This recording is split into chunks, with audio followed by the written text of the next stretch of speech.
Alright guys, Axel here, back again with another video. And if you want the best prop firm related content, you want the best trading vlogs, anything related to trading, especially automated trading, make sure you subscribe to my YouTube channel below. And yeah, let's get started. In today's video, we're gonna talk about something that a lot of people are scared to talk about even, and that is how to protect yourself from shady prop firms. All right, so what do I mean when I say shady prop firms? So I've been in this game for a while now, and I run my company, as you already know, Pass Your Challenge, which helps people pass their funding challenges and get funding.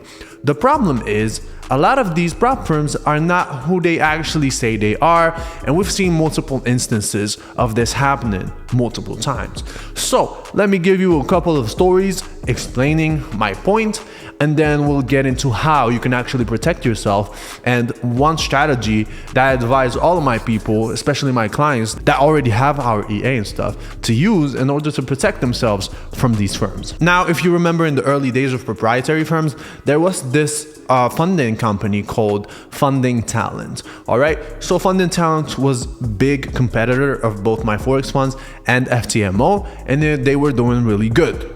Or that's what it seemed like, until around the end of last year, where something very weird happened. So out of nowhere, the server stopped functioning and everybody started panicking, and then they started having server outages and shit out of nowhere. Then what happened after is they announced a message where they said they were gonna stop doing funding challenges in the middle of people having bought so many challenges, and so many people were like literally in the process of doing everything, and then they just shut it down.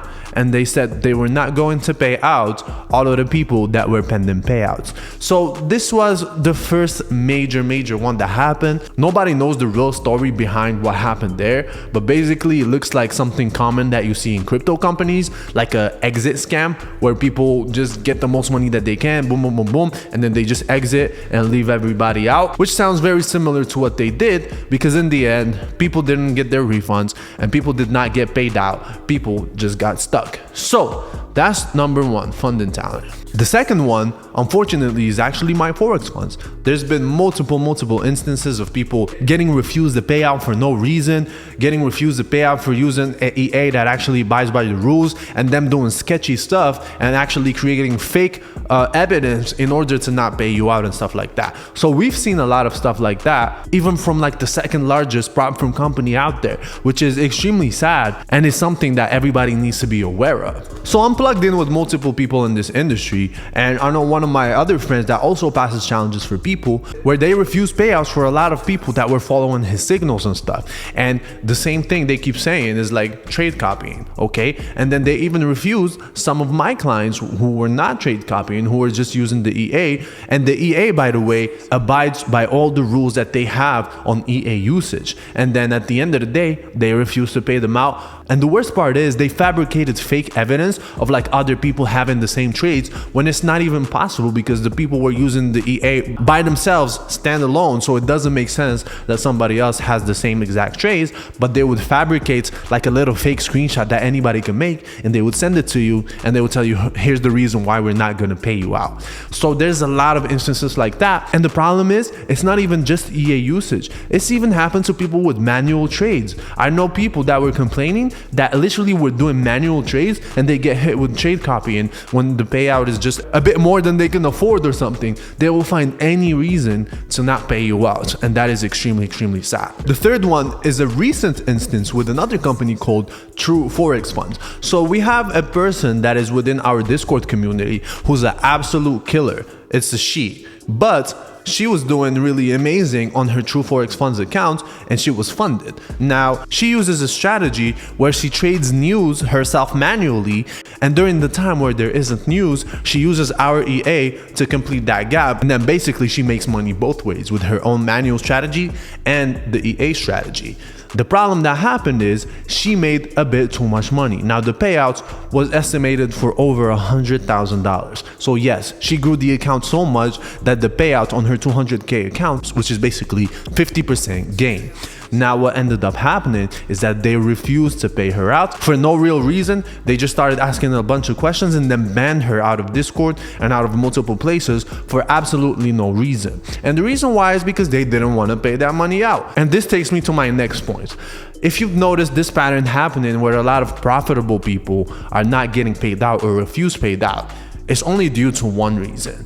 Because a lot of these prop firms have a facade that, let's say for example, after you're getting funded, that they execute your trades on a real account. Now that couldn't be further from the truth, because if that was the case, then all of these prop firms would be happy that you made so much money. They would be happy that you made $100,000 payout, because apparently they would have made more. Right? That's logic. But in the real world, they come to you and they start refusing your payouts, and they start telling you that you cannot get payouts. So what is the truth here? And basically the truth is that most of these prop firms pay you out from other people's failed challenges. So they have a batch of failed challenges and they keep that money, and whatever percentage of people pass, they will just pay out of that pool of failed challenges. They'll pay the people. Now what happens when people are having large payouts like $100,000, etc., etc.? The firm doesn't want to lose that much profit from their own company, because the profit is the failed challenges. So now they have to take $100,000 out of their profits, which brings their company down. And this is why they refuse to pay anybody when they see that people have made too much money. And also the second thing they do is they'll make the rules harder. They'll put in more things in the fine print, etc., to make it harder for anyone to pass, because they need to keep their failing rates at a specific percentage, and that percentage determines their profitability rates as a company. And if people exceed that, they will find any way, even if it means cheating the people, to put it down lower. So unfortunately, this is the reality that we live in. This is the realm of where we're operating. So knowing all of this information, how do you protect yourself from such things? How do you protect yourself from these shady prop firms? The truth is, it's very hard to really know. The only thing you can do is ask people about their experiences with such firms, and then of course seeing proofs of payouts, etc., etc. The second thing you gotta do is try to stay under the radar. So whenever you are funded already and you have money, don't go ahead and make 50% profits or 100% profits. They will not pay you out. You have to keep it at a bare minimum, where it's enough money that you did pretty well for yourself, but it's not too much that it starts cutting into their profits. So what I'd like to tell my clients is keep it at a maximum of 10%. If you just make 10% profit, you have a higher chance of getting paid out and not going on their radar, because anybody who makes 50% grabs a lot of attention, and they will right away see how they can not pay you out, or try to find some excuse to not pay you out. And the third thing is you want to mitigate your risk between prop firms. So what this basically means is, instead of just using one prop firm, you want to have multiple accounts with different prop firms. This way, let's say one actually decides to not pay you out, or decides to become sketchy, or decides to do an exit scam like what Funding Talent did, then you still have another prop firm accounts that you can rely on and get paid out from. Now, of course, this does mean that you're going to need to spend more money on challenge accounts, but hey, that's just part of the game. At the end of the day, you want to mitigate your risk in between different prop firms, because you never know which one's going to turn rogue, which one's going to turn against you, and which one's going to just stay good. So next time, instead of buying 3 accounts from the same prop firm, you want to buy 3 accounts from different prop firms. You want to go ahead, pass them, and then out of those 3, maybe 2 pay you out, maybe 1 goes rogue on you and decides not to for no reason. Now, I know the things that I'm saying here are not very flattering. They're not giving you any more confidence when it comes to prop firms. So that begs the question, do I still suggest for people to go ahead and get prop firm challenges? The answer is yes, but the game is getting harder. You must know that. For example, if this was back 2 years ago,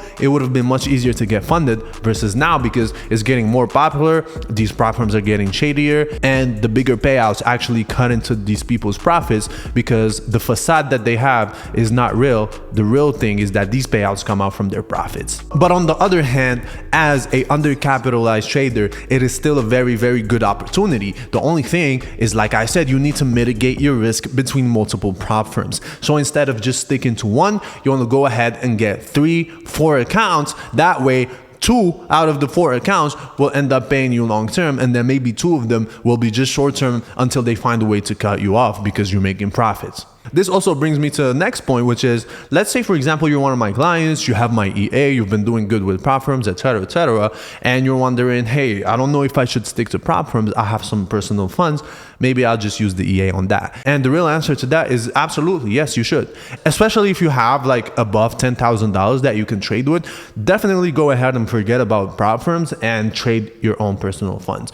Now, of course, make sure that that's not the last of your money. And if that goes away, you're not going to die, because the first rule of trading Forex is only invest what you can afford to lose. But if you do have the disposable funds and you can actually trade with them and it wouldn't cause any major effect to your life in the worst case scenario, then absolutely you should go ahead, forget about prop firms, start using your own personal accounts and grow it that way. A matter of fact, you'll be able to make more profits that way than actually with the funded account. So yes, that would be the video for today. Basically, protect yourself from prop firms by mitigating your risk, by staying under the radar, which means don't make more than 10% profits or else they'll refuse to pay you out. And yeah, go with multiple prop firms. Instead of having one account, have 3-4 accounts with different ones, and then 2 or 3 out of the 4 will actually be good long term. So yeah, that would be it for this video. So please click the subscribe button down below, even the notification bell, so you can be one of the first people to be notified when we upload a new video. And if you want to know any more information about our EA, which we talk about in previous videos, you can go ahead and watch them right now.